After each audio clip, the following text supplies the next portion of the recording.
Labdien! Mani sauc Uldis Amerikas.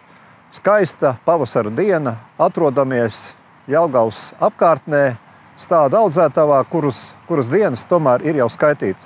Šī stāda audzētava pastāv jau no 1937. gada. Bija lieliska vieta, kur lauksaimniecības un zemkopības studenti apguva savus iemaņas, tieši koku audzēšanā. Un jāsaka tā, ka tas lēmums, kas tika pieņemts likvidēt šo audzētavu, es domāju, nebija īpaši tālredzīgs. Bet atgriežamies pie Lafloras. Marta mēnesis ražošanā bija tiešām atkal ļoti sekmīgs, gan eksporta tirgos, gan arī vietējā tirgu, jo pavasars nāk un cilvēki meklē kūdru, lai iestādītu uz savas palodes vai dārziņā kaut ko priekš sevis, gan ēdamu, gan skaistumam. Esam saražojuši 100 000 kubikmetru dažādu kūdras produktu. Esam veiksmīgi arī tos eksportējuši. Ja iet runa par tirgiem un to satraukumu pasaulē, par šiem muitas tarifiem, ko Amerikas Savienotās valstis tagad piemēro, tad mūs tas īstenībā neskar, jo mēs esam vietējā Eiropas tirgu pamatā un Āzijas tirgos, kas neietekmē mūsu ražošanas darbību. Vēlos arī atzīmēt, ka turpinās vēja parka būvniecība Lafloras teritorijā. Un jāsaka tā, ka tiešām ziemā ir paveikts nozīmīgs darba apjoms ceļu būvē, pamatnes sagatavošanai, pamatbūvē tieši vēja elektrostacijām. Un kopā ar Latviju Energo mēs sekmīgi turpinām darbu tālāk. Bet es vēlētos uzsvērt, ka veidojot šo tiešām lielo objektu un ar sekojošu plānu veidot šeit zaļo industriālo zonu, sevišķi nozīmi iegūst ceļa infrastruktūru tieši Lafloras apkārtnē un Jelgavas reģionā. Tāpēc esam vērsušies pie valdības, pie attiecīgajām ministrijām, lai mums palīdzētu šajā virzienā un nodrošinātu labu ceļa infrastruktūru tieši šī objekta apkārtnē. Tāpat arī marta mēnesī Laflora ir turpinājusi savu darbību tieši NVO, tas ir nevalstisko organizāciju virzienā.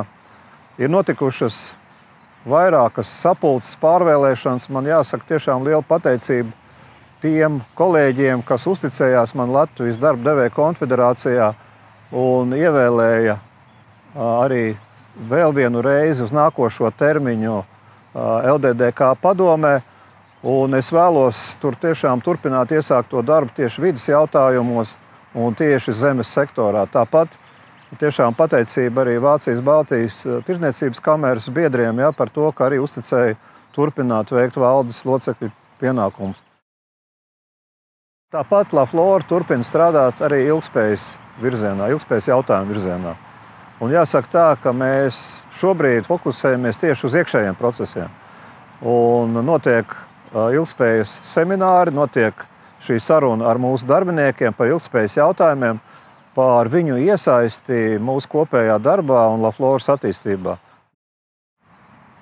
Marta mēnesī mēs turpinājām arī sarunu ar politikas veidotājiem, konkrēti ar klimatu un enerģētikas ministriju par kūdras nozares tālāko attīstību.